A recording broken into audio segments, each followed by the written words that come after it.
sana ako this morning. Kaso grabe naman yung panahon, no? Pakalamig. 6 degrees today, mga amigos. And we're here sa city.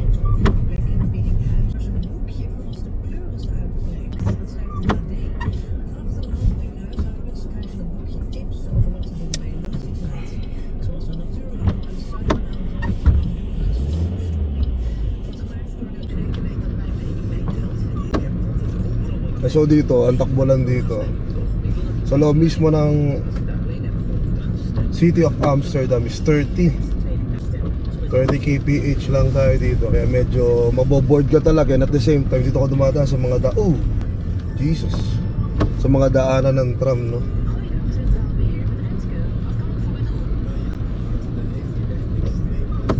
Hindi pa tayo makapot sa stoplight. Sakto dito si tatay, bigyan natin ng stat signals. Meron ako. Hi, good morning. I need this one. Yeah. And then this one. This one is still have water. Yeah, sure. Coin? Let me check also. I think I have a coin here. Here, man. Is it fine? Okay. Have a good day. Dumadaan dito pero lagi siyang wala. Ayun, natsempuhan natin siya. Kaya yung ibang mga staticals ko hindi ko inaalis sa sasakyan para pag merong kailangan patuloy mabibigay natin. So ang gagawin niya doon, ipapalit niya yon na yun, sa mga grocery store kung saan pwedeng ilagay yung staticals na ipapalit niya yun for food. I'm not sure kung pwede convert sa real money, pero mas maganda kung pwedeng pera din. Pero okay din naman kung sa grocery niya magagamit.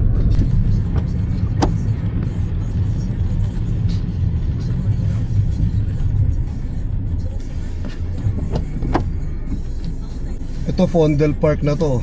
Entrance yan ng Fondel Park. Dito. Ito yung mga usong-usong bike dito, mga amigos, yan. Yung itim na yan. Napakatulin yan. Ewan ko kung bakit ganun. 25 lang dapat siya. Pero pag may mga kasabay ako na grabe yung speed eh. Kahit di pumipidal, umaandar kasi ang alam ko na ma-modified siya ng up to parang 50 kilometers. So mabilis siya for a bike. Kaya medyo sitahin yung ganung bike din dito.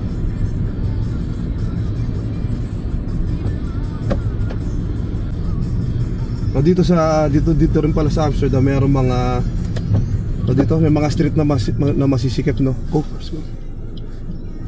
Katulad niyan, syempre ito tram to. May truck na magbababa. Ang gagawin mo, akit ka dun sa daanan ng tram. Tapos baba ka na lang ulit pag medyo open na. Kasi yung mga truck dyan, syempre masikip nga. Doon na sila nabababa sa mga mismong kalsada. So dito tayo. I think we need to go straight here. Nakakalito lang talaga at first yung mga sign. Pero pag nasanay ka naman na, okay na. Tinan nyo yung dito. Kung dito naman napakadaming linya niyan. Noong una kong dito, kahit marunong ko mag-drive, medyo malilito ka rin talaga eh.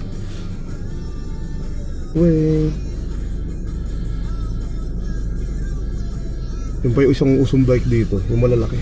Okay.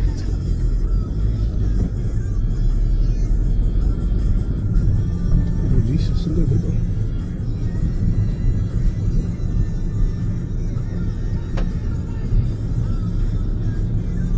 Tulad nito, meron na naman isang nakaharang. Another one. Pangatlo na to for today. Akit ulit tayo dito. Sana hindi tayo sumakit ang taas masyado.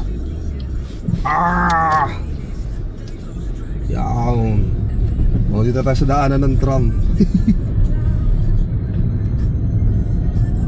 Hanap ko na lang ng spot mo, ano, kung saan ka bababa. Sundan na lang natin sila, total meron naman tao sa harap. So hindi ko kayo tatalsikan, don't worry. Balik na ako dito. O magtaka na sila kung bakit pa nang yawn ka. Torto, Mercator Plain. Okay. So 4 minutes na lang tayo sa pupuntahan natin. Wala, si tinur ko lang din kahit papaano. Yung mga kung ano-ano. And dapat ngayon talaga lagi ka naka raincoat.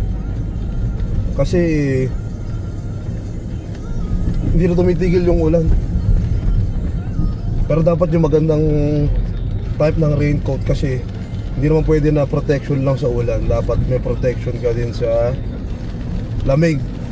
Kasi combo siya eh. Malakas na ulan, malakas na hangin. So you need to live with it every day. Yan ang ano natin, struggle dito. Ganda ng motor oh.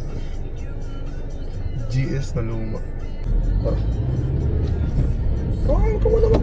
Oo, orange. Dadaan pa ako. Yaong ka. Straight na tayo dito.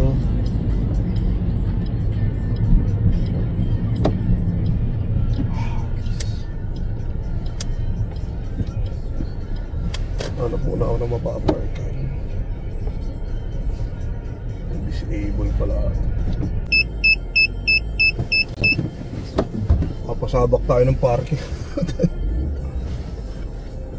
Buti lang talaga, maliit lang ng sasakyan natin, kaya madaling i-park. Pero dito talagang makikipagbugbugan ka. I mean, mapapasabak ka ng, matututo ka mag-park ng malupit, dahil ang parking dito puro ganyan, masikip. Hanap tayo ng ano, ng bayaran para mapay na natin. Ano ba? Ano ba? Hindi mo na rin barko. So ang sabi dito, parking zone. Nasaan?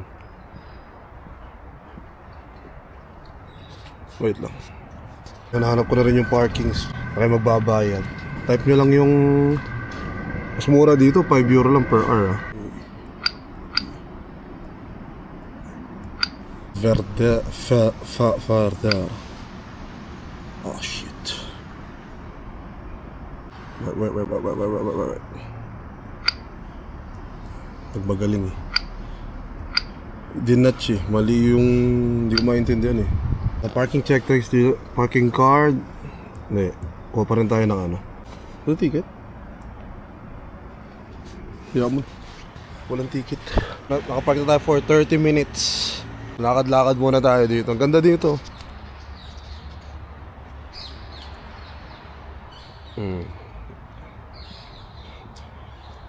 Ito mga boat yan ng mga ano, mga locals. Siyempre pag di nila ginagamit, nakapark lang lahat yan dyan. Muulan na naman. Diba? Wala, pag nandito ka, masanay ka na sa gantong panahon. Everyday, this is the struggle. Ulan, malamig, diba? So yung binike ko, at least nakapag ano tayo, nakapag relax tayo dito, diba? Ang ganda lang talaga eh.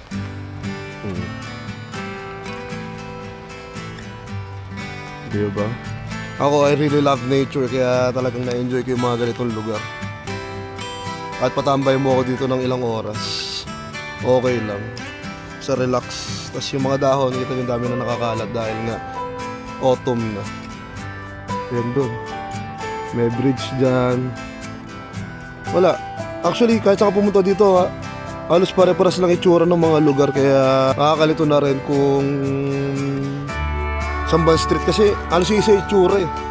So, ayun, yun lang. Narelaxan tayo dito tapos uwi na rin. Napinakita ko lang sa inyo, short vlog lang na for today. Okay. Sana gumanda na yung weather sa mga susunod na araw para makapag-bike na tayo. Pero kung gumanda to bukas, babike na ako.